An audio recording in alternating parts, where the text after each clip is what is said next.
बिहार में बहार बा और नीतीश कुमार बा। वो लाठी नहीं खाए हैं, वो जेल नहीं गए हैं, प्रताड़ित नहीं हुए हैं, सीधे इवेंट कंपनी के मालिक हैं। जितना भी है आप उसका स्कैनिंग करिए कि जन स्वराज में 40 से 50 देंगे, ये देंगे। वो अल्पसंख्यक भाई जिस दिन 243 का घोषणा करेंगे उनका कार्यालय का एक एक शीशा फोड़ देगा सब। नमस्कार, आप सबका स्वागत हमारे चैनल पर। मैं हूं आपके साथ चंदन प्रताप सिंह और आप देखना शुरू कर चुके हैं पब्लिक संपर्क। इस वक्त हम मौजूद हैं बहुत ही बिहार के ऐतिहासिक भूमि पे, यानी कि जॉर्ज फर्नांडिस की धरती, यानी कि मुजफ्फरपुर में। तो आने वाले समय में बिहार विधानसभा चुनाव होने वाले हैं, जिसमें विधानसभा के तमाम मुद्दों पे बात करने के लिए अरविंद कुमार मुकुल जी हमारे साथ हैं, जो जिला अध्यक्ष है कांग्रेस कमेटी की। इन तमाम मुद्दों पे बात करेंगे कि आखिर मुजफ्फरपुर में इस चुनाव में क्या कुछ मुद्दे होंगे, या केंद्र में जो मुद्दा चल रहा है वो जमीन पर कितना हावी रहता है। सर, बहुत बहुत स्वागत है आपका भी। तो कांग्रेस कमेटी के तरफ से आप अध्यक्ष हैं, हर मुद्दे पे बात करते हैं। केंद्र में जो जिस तरह से मुद्दे को लेकर राहुल गांधी जातिगत जनगणना की बात कर रहे हैं, लगता है जमीनी हकीकत में होना चाहिए, इससे कुछ फायदा होगा समाज को? एकदम होना चाहिए। समाज जो वंचित समाज है, जो अभी तक जिनकी भागीदारी नहीं मिली है, उसको भागीदारी सत्ता में मिलनी चाहिए। और जब तक जातीय जनगणना नहीं होगा तब तो जो है कि सत्ता में भागीदारी नहीं होगी। तो प्रतिपक्ष के नेता, जो विपक्ष के नेता हैं आदरणीय राहुल गांधी जी, जो मुद्दा उठा रहे हैं उसमें काफ़ी दम है। और जो वंचित समाज के लोग हैं, जो राजनीति से, सत्ता से बहुत उपेक्षित हैं, उनको भागीदारी मिलेगी। जब भाजपा के बहुत बड़े सांसद अनुराग ठाकुर, वो तो कहते हैं राहुल गांधी को घेरते हुए संसद भवन में, कहते हैं जिनकी खुद की जाति का पता नहीं वो जातिगत जनगणना की बात करते हैं। तो इस पर आप क्या सोचते हैं? ये लोग का पृष्ठभूमि कुछ नहीं है, कोई बैकग्राउंड नहीं है, कोई इतिहास नहीं। राजनीतिक जो इतिहास जो होना चाहिए, जो देश की आज़ादी में पंडित जवाहरलाल नेहरू, मोतीलाल नेहरू, श्रीमती इंदिरा गांधी कुर्बानी दिए, अपना संपत्ति दिए, 14 साल जेल में रहे और तब जाकर आज़ादी मिली। और वैसे उस परिवार के जो सदस्य हैं राहुल गांधी जी, उन पर यह जातिगत टिप्पणी कर रहे हैं, तो यह एकदम निंदनीय है। आज के समय में कौन सोशल वर्क ज़्यादा कर रहा है, कौन जनता के बीच है, कौन इस देश को मजबूती प्रदान कर रही है, राज्य को, जिला को, ये देखने की ज़रूरत है। जदयू के कद्दावर नेता है बिहार में, जो जाति को लेकर जिस तरह से राजनीति शुरू हो गई है, भूमिहार समाज पर जिस तरह से कटाक्ष किए, हम अशोक चौधरी की बात कर रहे हैं, और मुजफ्फरपुर में भूमिहार समाज वोटर के तौर पे एक निर्णायक भूमिका निभाते हैं चुनाव में। तो उस बयान को आप कैसे देखते हैं? अशोक चौधरी से ये पूछिए कि अशोक चौधरी का राजनीतिक जन्म कहाँ से हुई, उनके परिवार का जन्म कहाँ से हुई। राजू बाबू अगर नहीं होते भूमिहार समाज के, तो महावीर चौधरी विधायक नहीं होते। और 12 बीघा से अशोक चौधरी भी विधायक हुए अपने पिताजी की जगह पर, उत्तराधिकारी बन के 2000 में महावीर चौधरी जी के जगह पर। तो अगर भूमिहार समाज के लोग नहीं रहते तो वो विधायक नहीं होते। हमको याद है कि राजू बाबू के पीछे पीछे ये चलते थे और बाद में चलकर 2000 में यह मंत्री भी जीते भी और मंत्री भी हुए। उसमें भी भूमिहारों का बहुत अहम भूमिका है। लेकिन अशोक चौधरी जी को कांग्रेस पार्टी जी जितना उनको तरजीह दिया, उन जितना मान सम्मान दिया, खासकर राहुल गांधी जी, सोनिया गांधी जी, कि आप ये देख लीजिए कि अशोक चौधरी को बिहार प्रदेश कांग्रेस कमेटी का अध्यक्ष बनाया। और क्या कारण लगता है आपको, जो कांग्रेस को इतनी सुख सुविधा बता रहे, दे रहे हैं, पार्टी इतनी तवज्जो दे रही है, फिर भी छोड़कर जदयू में चले गए? इसलिए कि वह बहुत बड़ा ख्वाब देख रहे हैं। और कांग्रेस पार्टी एक डिसिप्लिन पार्टी है। यहाँ पे बहुत सारे लोग अपने त्याग तपस्या से वर्षों वर्ष से है, वह शॉर्टकट अपनाना चाह रहे हैं। अब नीतीश जी के साथ अब भवन मंत्री हो गए, कभी शिक्षा मंत्री हो गए, कभी ग्रामीण विकास मंत्री हो गए। और नीतीश जी के जो 5 को 6 मंडली है, जिनका कोई जनाधार नहीं है, उसके एक सदस्य ये भी हैं जो कांग्रेस के कुख से पैदा इनके पिताजी लिए। और इतना बड़ा पद जो कि हम उनको यूथ कांग्रेस से जानते हैं ना, NSY से जानते हैं। अशोक चौधरी क्या थे और आज क्या हो गए। इसलिए कि यहाँ पर तो जो है पॉलिश करने वाले लोग, नीतीश कुमार में कौन 5 आदमी है आप गिनिए। संजय झा क्या थे, अरुण जेटली के पीछे पीछे एक लाइजनर के तौर पर थे। विजय चौधरी वो भी कांग्रेस के एमएलए रहे, उनके पिताजी भी एमएलए रहे हैं। और अशोक चौधरी, ये जो मंडली है, ये मंडली जो है कि सिर्फ नेता को खुश करना चाहिए। वो कहे कि भाई शेर दूध दे दिया, तो ये लोग भी कहेगा कि हाँ सर शेर दूध दे दिया।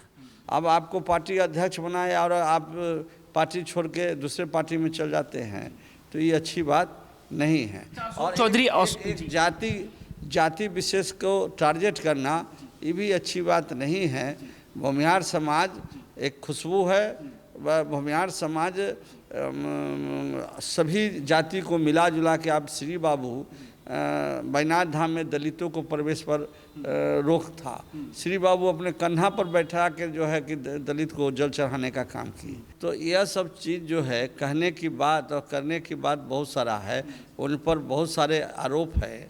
उस आरोप को आप पहले वो क्लियरफाई करें कि राजू बाबू की हत्या कैसे हुई, राजू बाबू को किसने मरवाया,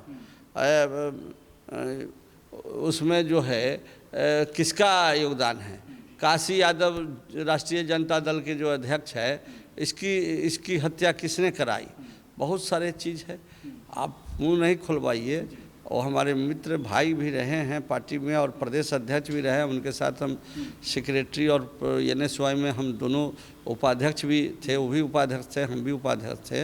हम नहीं बोलना चाहते हैं। वो अतीत हुआ ना, अभी वर्तमान में तो आपके विरोधी है ना, चुनाव में भी विरोधी हैं तब ना बोल रहे हैं, विरोधी है तब ना बोल रहे हैं कि वह जो है कि बहुत ही उन पर प्रश्न चिन्ह लगा हुआ है। वह एक गांधी जी के बताए हुए रास्ता पर चलने वाले लोग हैं, और अशोक चौधरी जी जैसे लोग जो कि तेल मालिश करके आगे बढ़ने वाले लोग हैं। वह संघर्ष करके नहीं आए हैं, वो अनुकंपा पर आए हैं। वो तो कहते हैं कि हम अपनी काबिलियत पे है, जहाँ है हमारी बेटी भी जहाँ पहुँची अपनी काबिलियत के बदौलत पहुँची। कोई काबिलियत नहीं है, काबिलियत रहता तो अपने जदयू में है, अब बेटी को LJP से लड़वा दिए, ये काबिलियत है? कोई काबिलियत नहीं है। वह गठबंधन के जानते थे कि गठबंधन में टिकट लेंगे बेटी हमारी MP हो जाएगी, है। तो यह परिवारवाद, यह जो है कि सिर्फ अपने लिए, देश के लिए, राज्य के लिए, जनता के लिए नहीं सोचना, बेटी दामाद और अपने लिए जो है, तो ये नहीं चलेगी। अभी आएंगे, अभी नए एक नेता आए हैं बिहार में, प्रशांत किशोर, जो अपने हर मंच से लालू यादव को घेरते हैं कि लालू यादव इतने अच्छे बाप है कि अपने बेटे को मुख्यमंत्री बनाना चाह रहे हैं, और आप लोग अपने बच्चे को ट्रेन में भरकर दिल्ली और पंजाब कमाने के लिए भेज रहे हैं। तो बिहार की जनता का आँख कब खुलेगा? इसमें लगता है हकीकत कुछ आप प्रशांत किशोर जी से पूछिए कि वह जब नीतीश कुमार को जो है वह सलाह, और नरेंद्र मोदी का ये तीसरा टर्म प्रधानमंत्री का है, वो CMA हाउस में गुजरात में रह के और अच्छे दिन आएंगे, अब 15-15 लाख रुपया का जो नारा देकर सगुफा छोड़कर नरेंद्र मोदी जी को प्रधानमंत्री बनाने में अहम भूमिका प्रशांत किशोर जी का है। और जीरो टॉलरेंस, और बिहार में बहार बा और नीतीश कुमार बा, यह नारा प्रशांत किशोर का है। तो यह सब जो है देखिए, इस बिहार को भट्टा बैठा दिए, देश को भट्टा बैठा दिए, लोभ लुभाने वादे करके। तो उसमें जो है प्रशांत किशोर देखे कि अब हम चीफ मिनिस्टर प्रधानमंत्री बना रहे हैं, तो हम भी क्यों ना चीफ मिनिस्टर हो जाए। तो वो संघर्ष से नहीं आए हैं, वो लाठी नहीं खाए हैं, वो जेल नहीं गए हैं, प्रताड़ित नहीं हुए हैं, सीधे इवेंट कंपनी के मालिक हैं।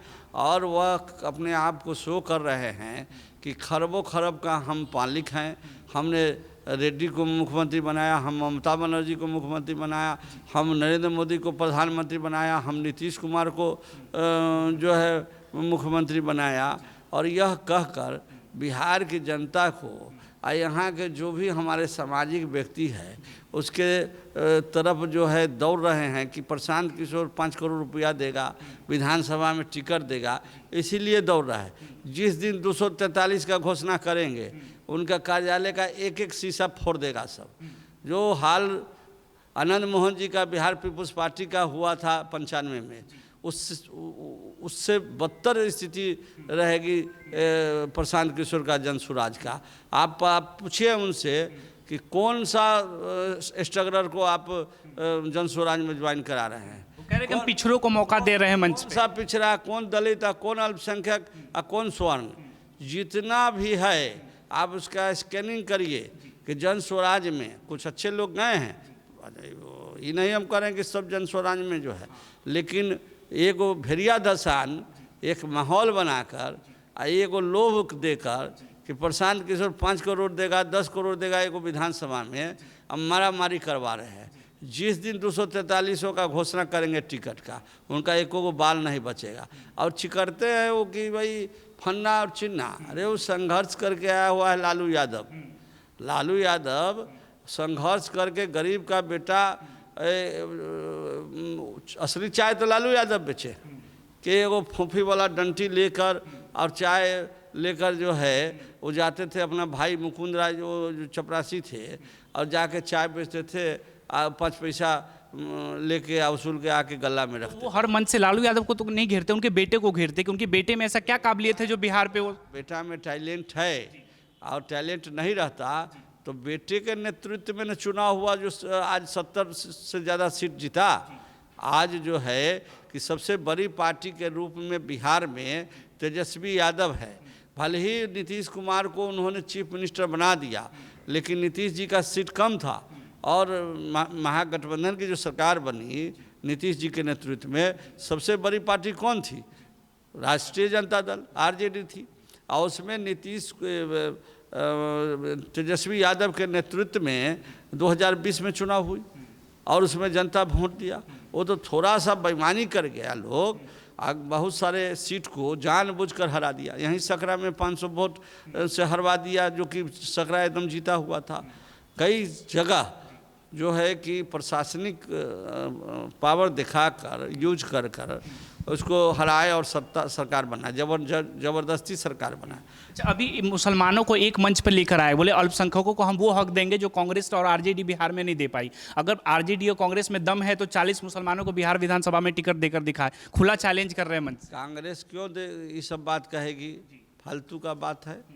कांग्रेस जो है सभी जाति सभी धर्म की पार्टी है। जहाँ हमारे पार्टी के नेता हैं, जहाँ अल्पसंख्यक सीट बनता है वहाँ लड़ते हैं। और जावेद भाई आज किशनगंज से एमपी है, कटिहार से तारिक अनवर एमपी हैं, मनोज राम जी आज जो है सासाराम से दलित एमपी हैं। तो जो जीतने वाला है और जो विधायक हैं और जो अल्पसंख्यक हैं उनको कांग्रेस भी टिकट देती है। जहाँ से आबादी ज़्यादा है वहाँ से वो लड़ते हैं। लेकिन यह जो है एक शगुफा छोड़कर कि हम 40 से 50 देंगे, ये देंगे, वो अल्पसंख्यक भाई इस सब से ठगाने वाले नहीं हैं। इस बार सीधा सीधी लड़ाई है कि जो हम लोग इस बार पार उतरते, लेकिन थोड़ा सा से मिस कर गया तो नरेंद्र मोदी की जो है गद्दी से हटाना है। यह पखंडी जो भाई भाई को लड़ा रहा है, धर्मवाद फैला रहा है, जातिवाद फैला रहा है, इसको जो है कि दिल्ली की गद्दी से हटाना है। पीएम प्रधानमंत्री के तौर पे किसको देखते हैं आप? राहुल गांधी जी को। राहुल गांधी जी को एकदम भारत का प्रधानमंत्री बनना चाहिए। आप एक बार बताइए कि कोई प्रधानमंत्री का कुर्सी छोड़ता है? 2 बार राहुल गांधी जी प्रधानमंत्री का कुर्सी छोड़े। लेकिन प्रशांत किशोर हमेशा राहुल गांधी को घेरते हैं। वो कहते हैं उनमें प्रधानमंत्री वाली काबिलियत नहीं है, देश को नहीं चला पाए। राहुल गांधी को क्या घेरेंगे? बीजेपी से मोटा रकम लेके, पैसा लेके उनको वह जो है कि से पप्पू बनाने का वही कामें किए हैं प्रशांत किशोर। वो पैसा देकर चारों तरफ पप्पू है, वो इन्हीं का स्ट्रेटजी था कि राहुल गांधी को पहले पप्पू बना दो कि जनता के बीच हो जाएगा पप्पू। राहुल गांधी एक ईमानदार व्यक्ति है, संघर्षशील व्यक्ति है और हर गुण आगर है। आज कैम्ब्रिज से वह पढ़ के आए हुए हैं। अच्छा, कई राजनीतिक जानकार ये कहते हैं कि बिहार में जब तक आरजेडी के साथ गठबंधन होगा कांग्रेस का, तो कांग्रेस का कोई भविष्य नहीं होगा। अगर कांग्रेस अपना खुद का जमीन बनाना चाहती है तो आरजेडी के साथ गठबंधन तोड़ना होगा उसको। आपको हकीकत दिखता है इसमें? देखिए, ये सब चीज़ गठबंधन का पूरे देश में है। भारतीय जनता पार्टी एनडीए बनाई हुई है, उसमें मांझी को, चिराग पासवान को, नीतीश कुमार को, चंद्रबाबू नायडू को, सबको रख के पार्टी बनाए हुए हैं। तो तू करो तो बढ़िया, और हम लोग अगर महागठबंधन करते हैं तो लालू जी को हटाओ, फन्ना हटाओ, सबसे बेवकूफ़ हम ही लोग हैं। हम लोग को सीधा है कि हम लोग जो धर्मनिरपेक्ष देश के मानने वाले और बाबा भीमराव अम्बेडकर जी का जो संविधान है उसको बचाने के लिए हम लोग एक हैं और वचनबद्ध हैं। राजनीतिक तजुर्बा आपके पास बहुत ज़्यादा है, जन स्वराज और प्रशांत किशोर का क्या भविष्य देख रहे हैं आप? जीरो, कोई भी भविष्य नहीं। यह सिर्फ भारतीय जनता पार्टी से फाइनेंस हो रहा है और यह खर्चा कर रहे हैं। और गाड़ी आप अब समझ जाइए ना, 75-75 हज़ार 1-1 लाख सैलरी दे रहे हैं, कहाँ से दे रहे हैं? और इतना गाड़ी जो है जन स्वराज का घूम रहा है, कहाँ से पैसा ला रहे हैं? हमने जितने मुख्यमंत्री बनवाए हैं अब तक कंधा लगाया है, वो सब हमें फंड दे रहे हैं। अरे कोई काहे क्या फंड, वो टेंडर होता है, टेंडर में 10 करोड़ 20 करोड़ 50 करोड़ का होता है। अपना आप अपना घरे, हम अपना घरे, ये कहीं से न कहीं से फाइनेंस हो के, और ये इंडिया गठबंधन को कमज़ोर करने के लिए ये आए हैं। और यह इनका ज़्यादा फोकस अल्पसंख्यक पर है, यादव पर ज़्यादा फोकस दे रहे हैं, इसलिए कि इंडिया गठबंधन का जो ये सब वोटर है इसको तोड़ो और बीच में बीजेपी निकले। मुजफ्फरपुर के बगल में एक और शहर है सीतामढ़ी, वहाँ से सांसद है देवेश चंद्र ठाकुर, वो भी जदयू से आते हैं। वो भी बयान को लेकर काफ़ी चर्चा में थे कि मुसलमानों और यादवों और कुशवाहों का काम नहीं करेंगे। अब अशोक चौधरी बयान दे रहे हैं, तो जदयू के नेता बार बार इस तरह का बयान क्यों देते हैं? अरे वो सब मानसिक दिवालियापन हो गया है। जाति नेता को तो कभी जाति पाति करना ही नहीं चाहिए। नेता तो जनमानस है, जन नायक बनना चाहिए। सभी जाति, जो वोट नहीं दिया उसको भी प्रणाम और जो दिया है उसको भी प्रणाम। वह तो जो है जनता जो है वह भगवान है और वह चुनता है ना। तो जो दिया उसको भी प्रणाम, जो नहीं दिया उसको भी प्रणाम।